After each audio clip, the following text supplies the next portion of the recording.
이제 드디어 우리가 첫 번째 여정을 이제 떠나게 되겠습니다. 우리 첫 번째 여정의 출발점은 어디냐면요. 이제 시간도 공간도 이제 아주 옛날로 거슬러 올라가야 돼요. 지금으로부터 3000년 전쯤으로.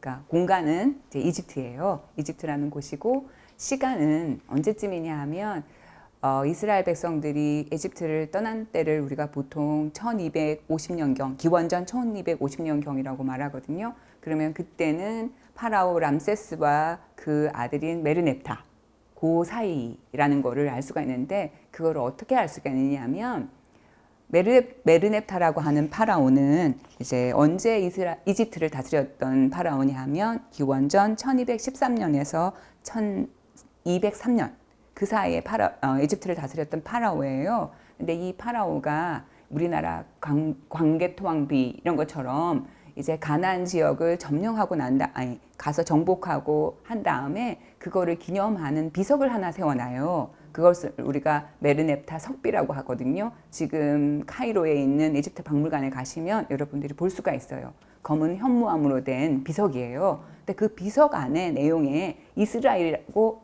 나라 이름이 이제 언급이 되는 거죠. 그게 이스라엘이 성경 밖에서 최초로 언급된 비문이에요. 근데 그 비문의 내용을 이제 번역을 하면, 일부를 번역하면 어떻게 되었냐면요. 이렇게 돼 있어요.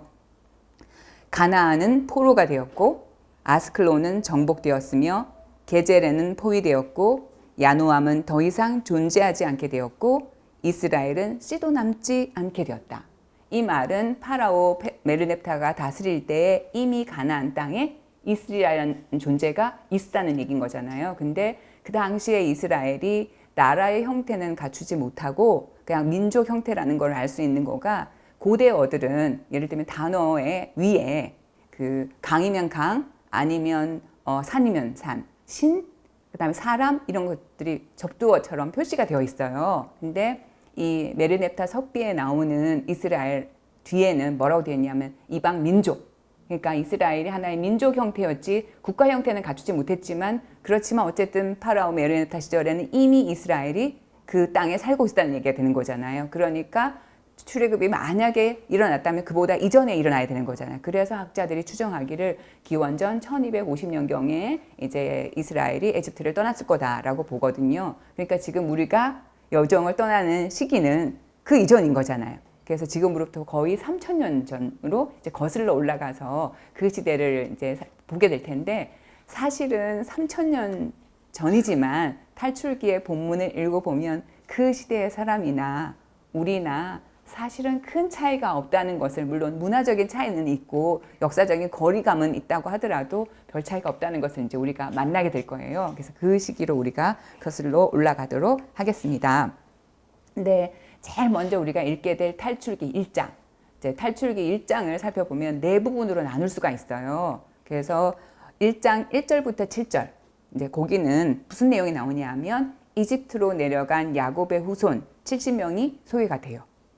그 다음에 1장 8절부터 14절이 되면 갑자기 분위기가 반전을 해서 파라오가 그 땅에 살고 있는 이스라엘 백성들을 억압하는 이야기가 나와요.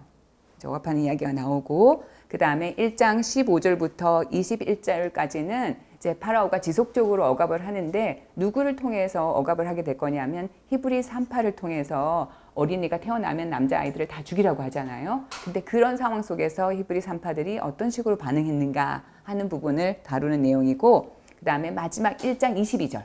1장 22절은 파라오가 그것을 통해서도 파라오가 원래 계획했던 것이 실패하니까 이제 히브리인들 가운데서 사내 아이가 태어나면 그 아이들을 모두 다 강에 던져 죽여버려라 라고 명령 내리는 것까지 이제 나눠지게 돼요. 그래서 우리가 첫 번째 여정에서 다룰 부분은 두 부분이에요. 그래서 탈출기 1장 1절부터 7절, 그 다음에 탈출기 1장 8절부터 14절, 요 부분만 이제 우리가 살펴보도록 하겠습니다. 1장 1절부터 7절은 이제 이집트 땅에서 일어난 일이에요. 이집트 땅에서 일어난 일인데, 이제 성경 본문에 따르면 야곱의 일족 70명이 이집트에 내려가서 정착하였다라고 나옵니다. 그런데 요셉과 그 형제들 세대는 이집트 땅에서 모두 죽었다, 이런 말이 나오죠. 그러니까 세월이 흘렀다는 얘기예요. 그죠?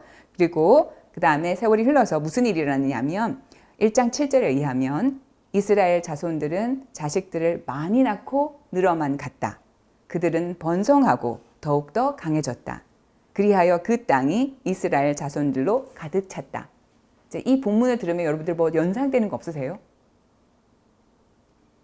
여기에 보면 많이 낳고 번성하고 가득 차고 창세기 생각나시죠? 맞아요. 그러니까 창세기에 하느님께서 이제 인간에게 복을 내리시면서 뭐라고 말씀하셨냐면 창세기 1장 28절에 의하면 자식을 많이 낳고 번성하여 땅을 가득 채우고 지배하여라. 이렇게 말했고요. 그 다음 창세기 9장 노아의 홍수가 끝난 후에도 하느님께서 노아와 그의 아들들에게 복을 내리시며 말씀하셨다.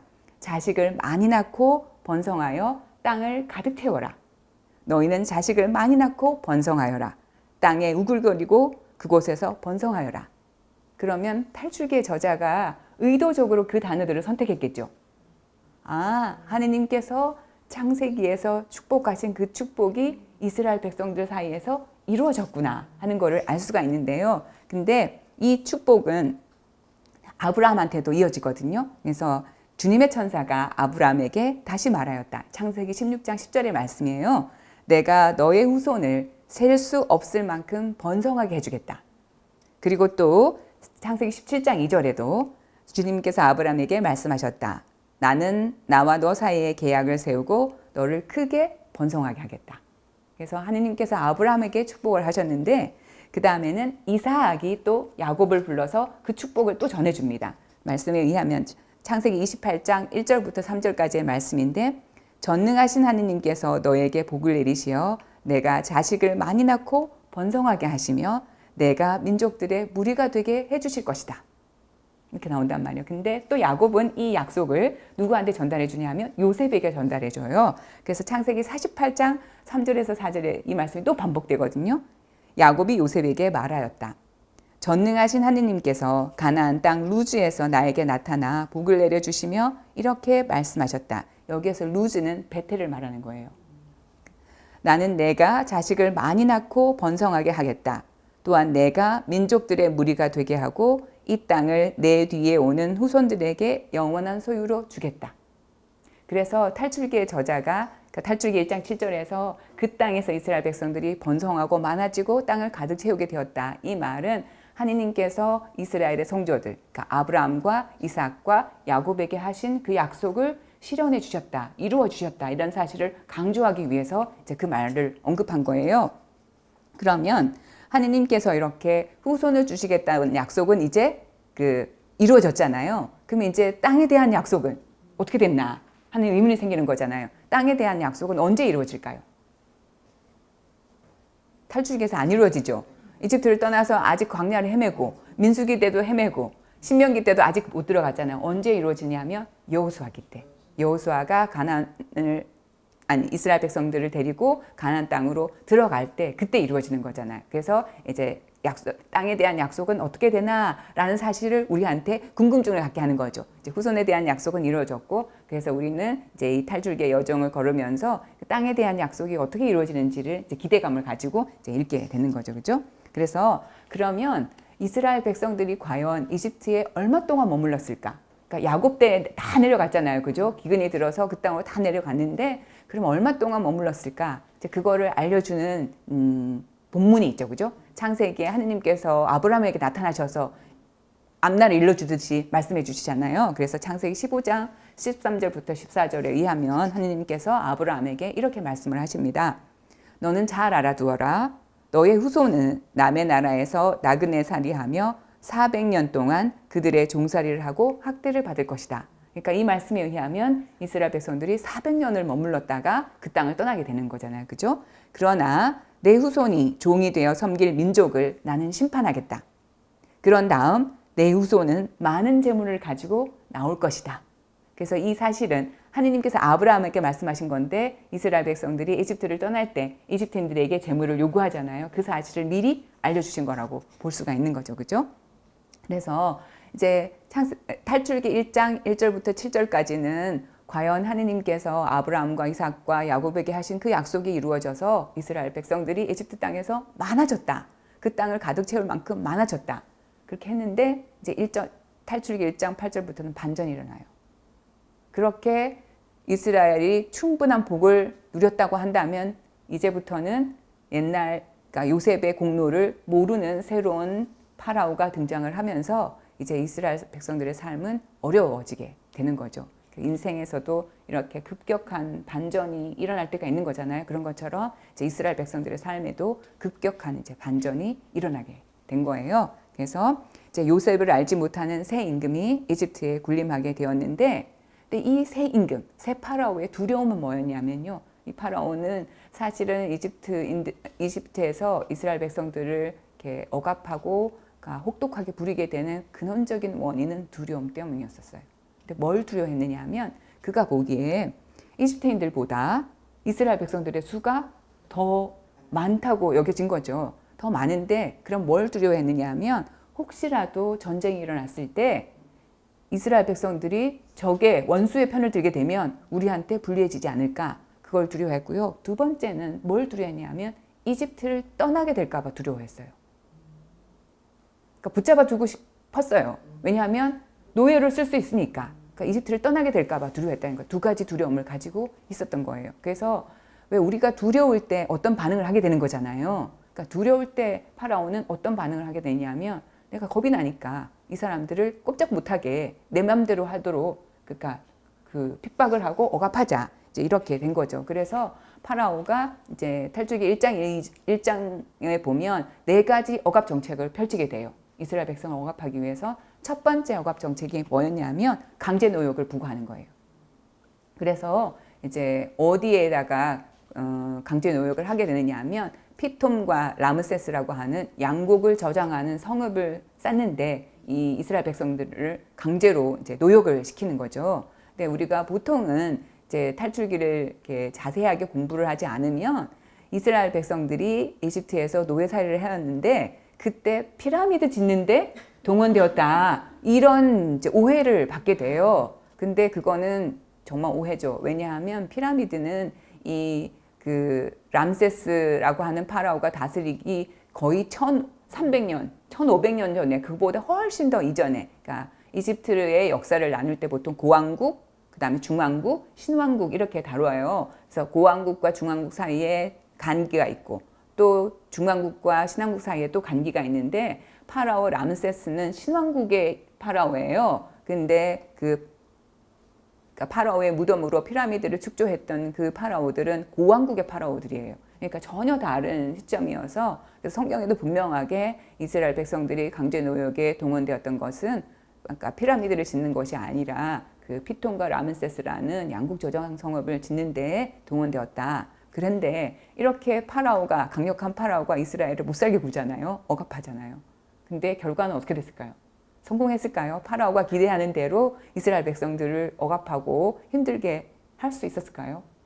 근데 성경의 저자에 따르면 결과, 그러니까 탈출기 1장 12절의 말씀이에요. 그렇게 파라오가 강제 노역을 하면서 억압을 했는데 그들은 억압을 받을수록 더욱 번성하고 더욱 널리 퍼져나갔다. 이집트인들은 이스라엘 자손들을 두려워하게 되었다. 그러니까 이 이야기는 뭘 말하려고 하냐면 강력한 파라오가 이스라엘 백성들을 못살게 굴려고 아무리 애를 썼지만 이스라엘 백성들을 도와주시는 분은 누구예요? 하느님이시죠. 그러니까 파라오보다 누가 더 훨씬 더 힘이 세시다는 거를 강조하는 거예요. 이 본문은 아무리 파라오가 그래도 이스라엘의 편이 되어주시는 하느님을 이길 수는 없는 거다. 그래서 이스라엘은 더 번성하였다. 이제 이렇게 말하는 거죠. 그러니까 이제 첫 번째 정책은, 억압 정책은 실패를 했어요. 그러니까 당연히 이제 새로운 억압 정책을 펼치겠죠. 그래서 새로운 억압 정책, 두 번째 억압 정책은 뭐냐면 이스라엘 백성들을 노예로 부리는 거예요. 그래서 어떤 식으로 하느냐 하면 그들을 진흙을 이겨서 벽돌을 만드는 고된 일을 시킵니다. 그것뿐만 아니라 온갖 들일도 시키고 이렇게 모든 일을 혹독하게 시켜서 그들의 삶을 쓰디쓰게 만들었다라고 이제 하고 있으면 성경의 본문은 이제 이렇게 해서 첫 번째 그러니까 우리의 여정은 여기서 이제 일단락이 돼요. 그러면 첫 번째 우리가 살펴본 여정의 특징은 뭐냐 하면 급격한 반전의 역사죠. 앞부분은 하느님께서 축복을 주셔서 인구가 많이 늘어나고 번성하게 되었다는 건데 갑자기 새로운 파라오가 등장을 하면서 이스라엘 사람들의 삶은 아주 이제 힘겹게 된 거잖아요. 그래서 행복한 일상에 날벼락처럼 날아든 불행을 우리도 경험하는 것처럼 이스라엘 사람들도 그런 불행을 경험한 거죠.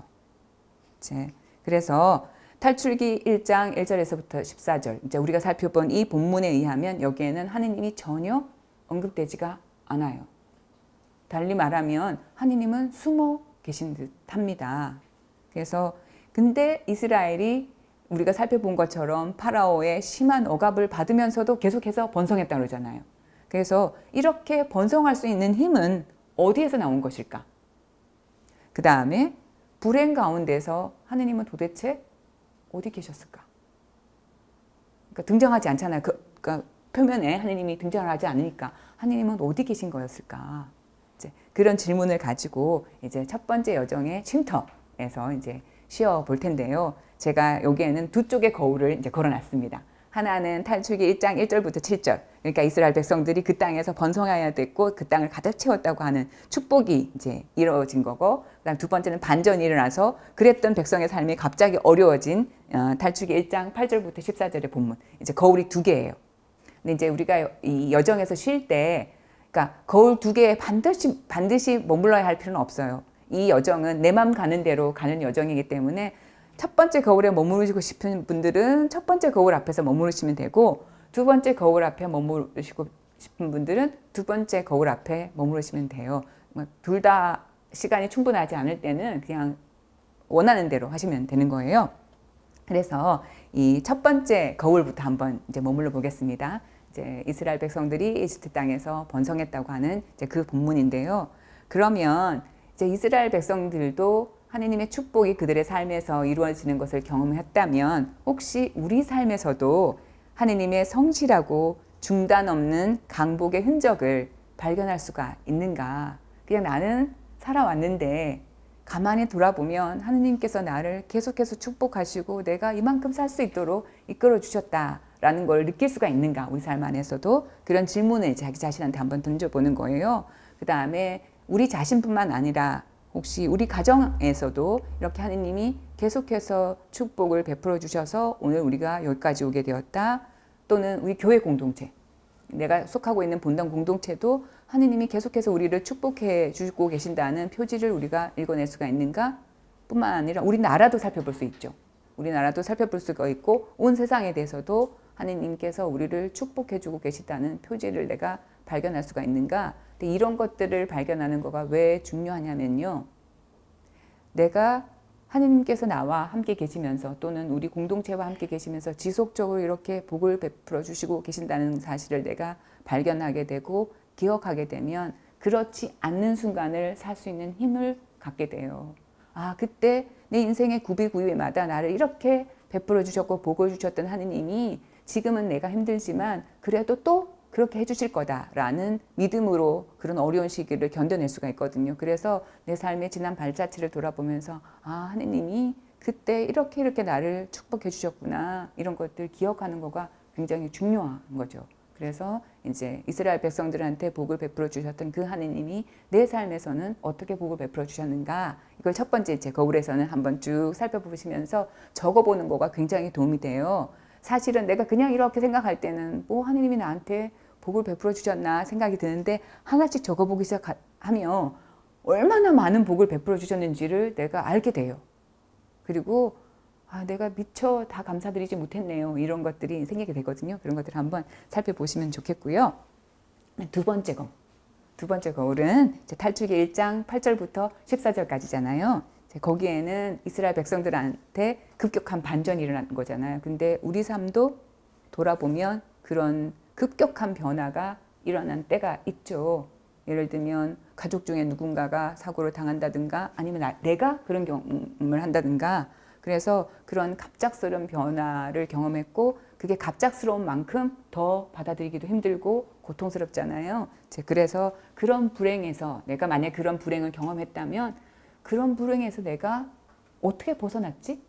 그 벗어난 과정을 한번 살펴보자는 거예요. 내가 그렇게 힘들었었는데 그때 내가 어떻게 벗어났나?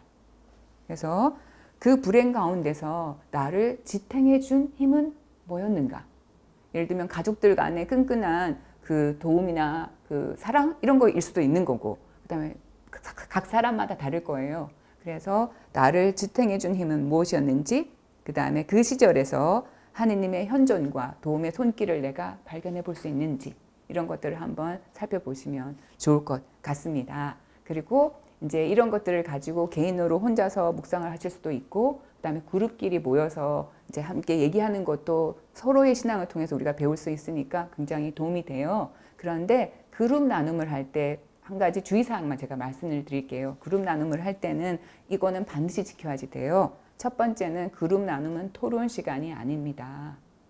그래서 옳고 그름을 따지는 시간이 아니라 서로의 이야기를 듣는 시간인 거죠. 그죠? 그래서 상대방의 나눔에 내가 동의하지 않아도 돼요. 그리고 상대방을 교정시키려고 애쓰지 않아도 되는 거죠.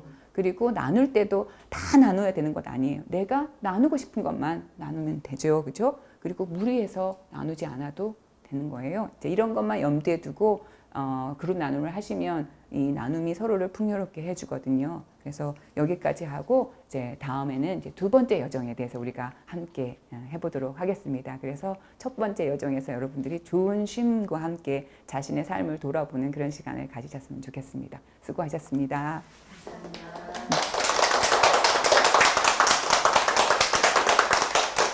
파라오를 제거하는 방법으로 일하시는 것이 아니라 약한 자들의 힘을 북돋아 주셔서 그 어려움 속에서도 견뎌낼 수 있도록 이끌어 주신다는 걸 알 수가 있는 거잖아요. 신기한 거는요, 이게 우리가 받은 소명이기 때문에 이 소명을 열심히 살잖아요. 기뻐요.